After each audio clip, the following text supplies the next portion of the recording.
Islam, tahiyatul anbiya wa tahiyatus sholihin wa tahiyatul habaib wal ulama wa hasuna ulaika rafiqa. Bismillahirrahmanirrahim. Assalamualaikum warahmatullahi wabarakatuh. Alhamdulillah, alhamdulillahilladzi anzala Ramadan binuril furqan wa basyara fihi bil Qur'an. Amma ba'd. Alhamdulillah, sangat luar biasa sekali di bulan yang penuh berkah ini kita dan para teman-teman dimanapun berada yang menyaksikan ini masih Allah berikan kemudahan untuk berpuasa serta nikmat hidayah yang luar biasa, sehingga hal-hal yang sifatnya sederhana bisa amat sangat luar biasa dan berkah, wabil khusus di bulan Ramadan. Contoh kecil yang kita sering dengar ya, katanya tidur di bulan puasa itu bernilai ibadah. Masya Allah. Nah ini statement-statement yang seperti ini teman-teman yang harus kita luruskan ya. Tidur yang gimana sih gitu kan? Karena dari ayat yang pernah kita dengar yang ada dalam surah Al-Baqarah, ya ayyuhalladzina amanu kutiba alaikumus shiyamu kama kutiba alal ladzina min qablikum la'allakum tattaqun. Bahwasannya kalau kita menikmati Ramadan hanya dengan tidur, memang iya sih tidur di siang hari Ramadan itu sangat menggoda. Akan tetapi di balik bulan suci Ramadan atau bulan puasa ini ada kisah-kisah yang luar biasa. Itu mengapa kultum yang Masya Allah mudah-mudahan bermanfaat ini saya berikan tema Ramadan punya cerita.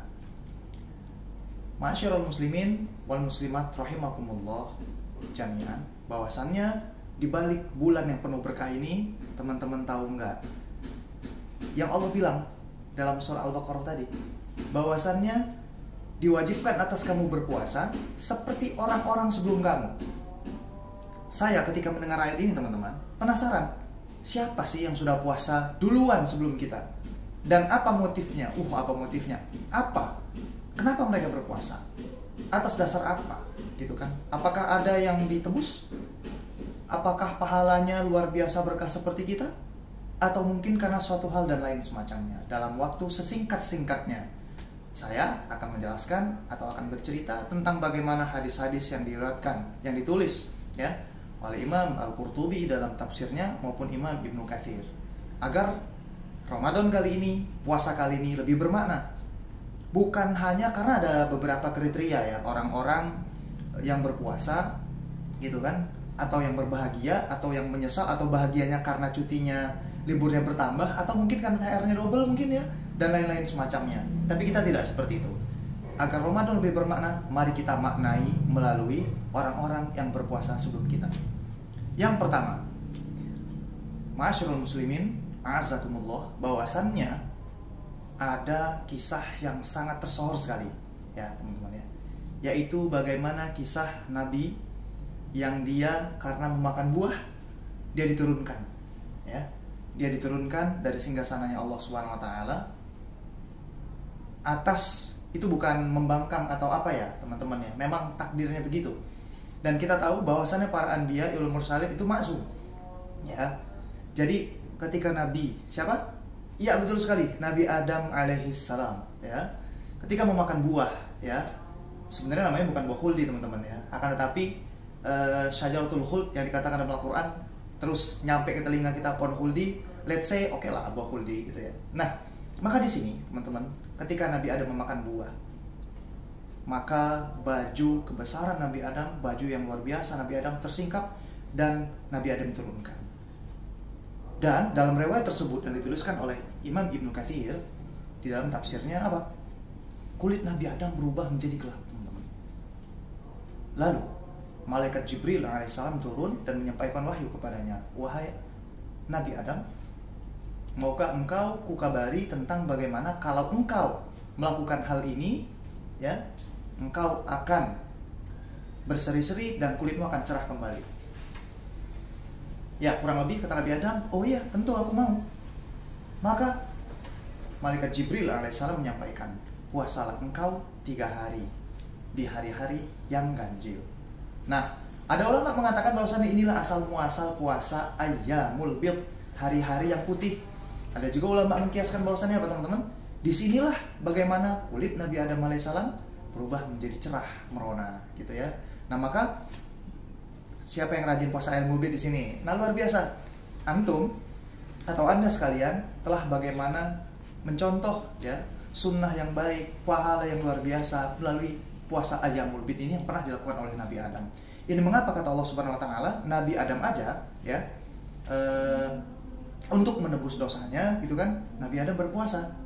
Nah, itu mengapa kata Allah Subhanahu Wa Taala seperti orang-orang sebelum kamu berpuasa? Karena apa? Memang Nabi Adam nenek moyang kita sudah berpuasa dari waktu yang lama.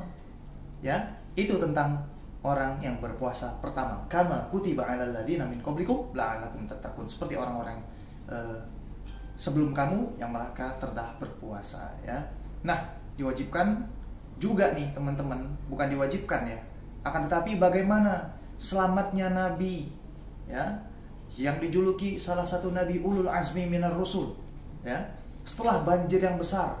Dalam riwayat dikatakan 2/3 dunia tenggelam ya, dakwahnya terlama. Dalam Al-Quran dikatakan alfu mi'atin illa khamsina ama, 1000 dikurang 50 tahun, kurang lebih berapa? 9,5 abad namanya Nabi ini berdakwah. You know teman-teman, setelah selamatnya orang-orang yang mengikuti Nabi ini, Rasul luar biasa ini, setelah selamat dari banjir besar, di hari ke-10 tepat di bulan Asyura kata ulama, dia berpuasa. Nah, berpuasa apa? Bersyukur atas selamatnya dari banjir yang besar. Gak ada yang selamat kecuali orang-orang atau mereka makhluk-makhluk yang naik bersamanya di bahtera yang luar biasa ini. Nah maka bentuk rasa syukur, bentuk rasa selamat kita kepada Allah Subhanahu wa Ta'ala, diberikan hidayah, kenikmatan luar biasa. Malu gak kita? Nabi Adam aja untuk menebus dosanya berpuasa. Nabi Nuh alaihissalam berpuasa atas keselamatan dari malapetaka, dari bala yang luar biasa, banjir yang dikatakan apa? Turun keluar air hujan dari bumi maupun turun dari langit. Nabi Nuh aja dan kaumnya berpuasa. Kok kita enggak? Rugi dong ya. Nah teman-teman, yang ketiga ya, siapa sih orang sebelum kita yang berpuasa? Juga teman-teman, bahwasannya diriwayatkan juga dalam tafsir Ibnu Katsir, juga dalam tafsir Al-Qurtubi, adalah mereka kaum Yahudi dan kaum Nasrani ya. Mereka telah berpuasa, akan tetapi mereka nambah-nambahin sendiri. Bahkan ada yang bernazar, yang tadinya cuma diwajibin 5 atau 10 hari, mereka tambahin sendiri tuh menjadi kurang lebih 50 hari ya, kurang lebih menjadi 50 hari. Karena apa? Melalui puasa ini ya, mereka berpuasa yang tadinya 5 atau 10 hari, mereka nambah sendiri. Akhirnya mereka sakit ya, atas jumlah yang mereka tambahkan.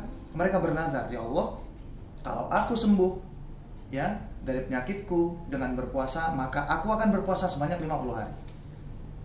Maka mereka berpuasa kurang lebih 50 hari guys. Nah disinilah teman-teman ya, diwajibinnya sekian hari, ditambah sendiri ya. Ini yang dalam Al-Quran dikatakan la intu bedalakum tasukum. Jangan bertanya hal-hal yang kalau kita bertanya itu akan menyusahkan kita. Diwajibinnya sekian, nambah sendiri sekian.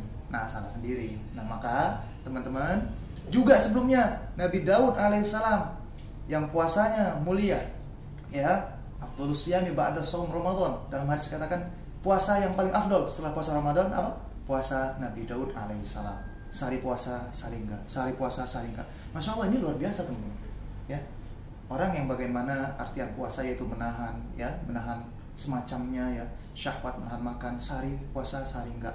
Ini bagaimana dia nggak cuman mengatur yang katanya ada orang diet dengan puasa Daud, nggak cuman pola dietnya yang diatur, akan tetapi apa? Nafsu, keimanan, semuanya diatur melalui puasa Daud ini. Maka orang-orang istiqomah luar biasa sekali ya, sampai akhir hayatnya berpuasa Daud, masya Allah ya. Kata Nabi apa?